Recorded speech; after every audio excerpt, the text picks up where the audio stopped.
So, you guys have been open since 1987. Can you tell us how you started and what's your secret to success?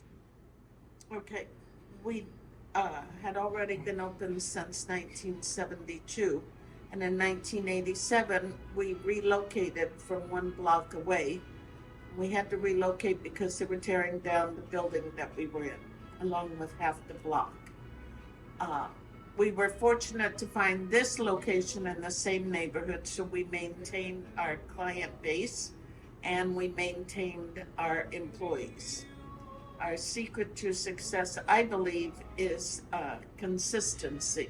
And I think, what the consistency, I think it's because of the family environment and the leadership that we've had for so long. So I know just Ms. Silva's been here since 1972 at this location, 1987. I've had the pleasure of being here for 2 years, and the one thing that I've really learned is like the leadership, the consistency, like the routine that everyone gets into every day. So everyone's steady, everyone's doing their job, and it works out really well. Since 1987, how has the neighborhood and the restaurant changed over time? The neighborhood's changed drastically. When we opened up, Mayor Dinkins was just coming into power. I can't even begin to think of all the changes, mostly for the best. The most recent changes here would be the 2nd Avenue subway. And then probably a huge thing that's changed from the 80s till now is that everyone uses, like myself, credit cards to pay for everything. So there's no cash like we do. However many sales we'll do, it would only be in the thousands of dollars. It'll be $10, $100 of cash.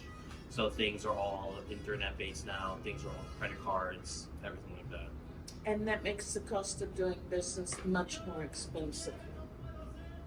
If you have to work, you do. Yeah. Yes. And one of the things also, obviously, things don't stop. Like probably Miss Silva said, she's been here since 11 o'clock. Mm-hmm. Yeah. So it's and it's my day off. It's, It is my day off. You're laughing, but Sorry about that. that's okay. Yeah, that was a very good point, because in the year 2000 was when I think it was the Twin Towers, or 2001. that was 2001. Okay, so when the Twin Towers came down, it caused a sharp, different way of managing and running a business. The idea of cash went out the windows then, because everyone wanted to save their cash for an emergency, use credit cards. And so there was 5 or 6 years of a different way of doing business, and then cash started coming back, and now it's gone. And there's a heavy charge for using credit cards. Because the fees are crazy. 3.95% is like $500,000 a year, just so people could use cards. It's incredible how much money it is. Yeah. But mostly at Maz Mezcal, the restaurant, the food, everything is the same. This is Yeah, truly. Like our chef has worked in the kitchen for 30 years. 30 years, which is Wow. Yeah, and now his so son works in the kitchen as well. So, yeah. How is your restaurant involved in the local community?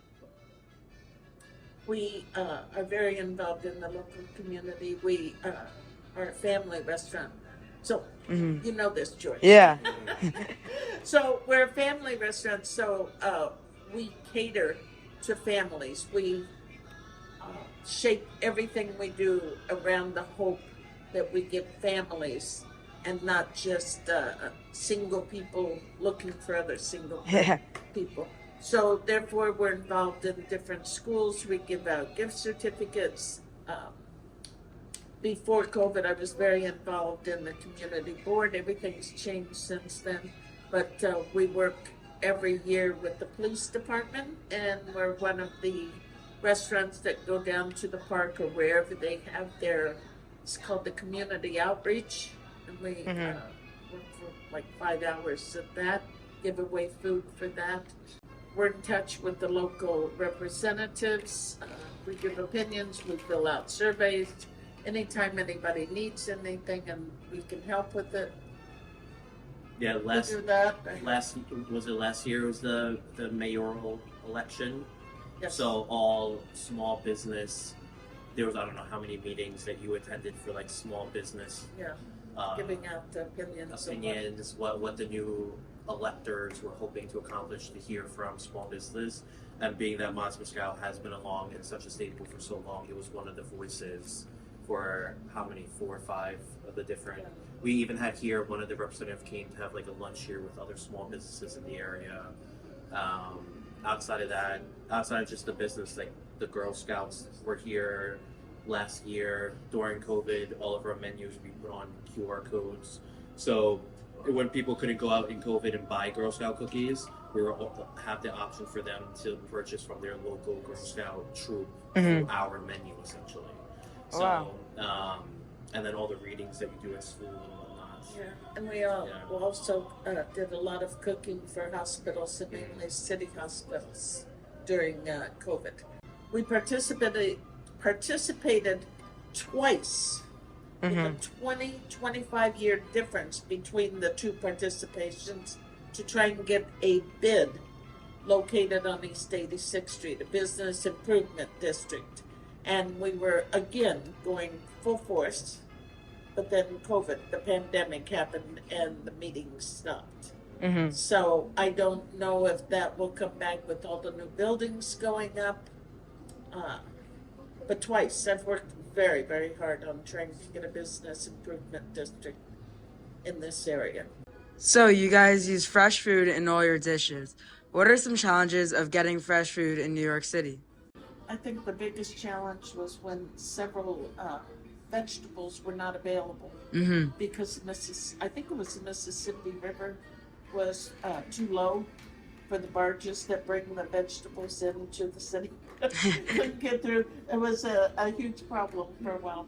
And a couple of years ago, Mexican avocado packers, the people who actually packed the avocados, went on strike.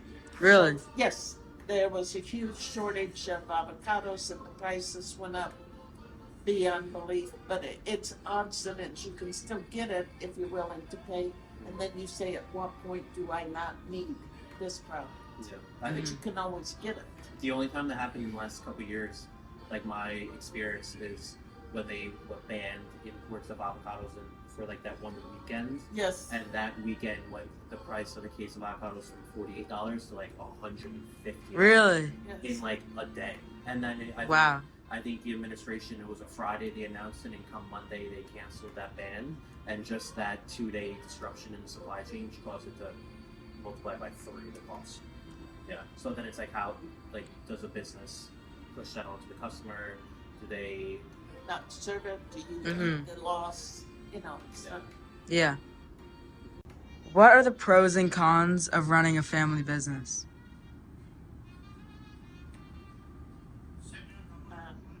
The pros are that it's a family and you're close to your family. The cons are you're dealing with family. So it's just like a family. Like when in time of need, you need your family, and like they're the first ones to come give you support, no matter what. But then there's also times where it's like you need to get away from your family, and that is a little difficult when everyone relies on everyone for work. So there's times it could be like family dynamics. Someone could be upset with someone else, but everyone holds each other accountable. If they may not like each other, they still love each other. So I think that's one of the reasons why the restaurant has had such success for so long. we have here about 4 different families that are actually interrelated. So say like the Bravo family, the Castellan family, the Oraje family, but they have cousins that have married each other. So they're all fairly close from the same different towns in Mexico, so they knew each other. Wow. Their fathers knew each other, the mothers knew each other, so it's a very interesting dynamic. Yeah. Because a lot of our staff now has children working here, grown children. Really? Yes, quite a few. Well, I think almost every person, Has, like has every a- waiter that's yeah. helped your table when you've been here with your family, has been the. I just found out last week that the family of brothers that we have here and their father worked at the original restaurant. Yeah, we have 5 Yeah. brothers that work, and their father worked at the old restaurant before we moved here. So Wow. Danny, Danny, Yeah. is the same age as my daughter. We met him originally as a young man, maybe 7 or 8 years old. He used to come and play in my house while his aunt was the nanny to my daughter. Really? His aunt, my nanny, is the sister to the wife of one of our head chefs. So, Yes. yes. Wow. That's the type of. It's that So tied Danny's together. got 3 or 4 cousins, or more, 4 or 5 cousins probably working here.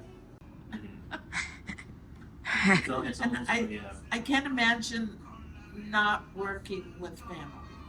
Mm-hmm. I cannot imagine it. I don't know how places stay open where the employees are not in love with each other, per se, not romantically, but you really, especially in this business, you have to like the person that's working right next to you. So if it's a family member, you can say things when you're tired that they'll forgive. And if you're not a family member, that could lead to quite a different ending. What are your plans for the future as a restaurant?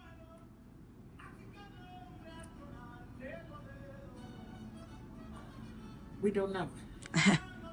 We don't know. Our lease is coming up.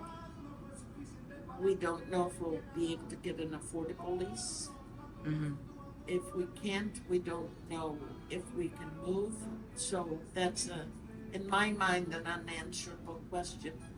I would like nothing better than to continue forever and ever. And Connor could easily take over from me. Easily. But we don't know if we're going to have an affordable lease or not.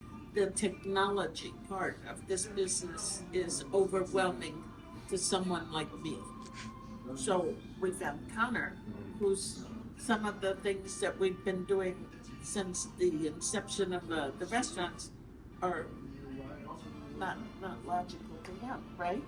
You say change and we discuss it, we change or we don't change, we work it out together. It's a very, very nice arrangement. The old with the young. Very nice. So hopefully we'll keep doing that.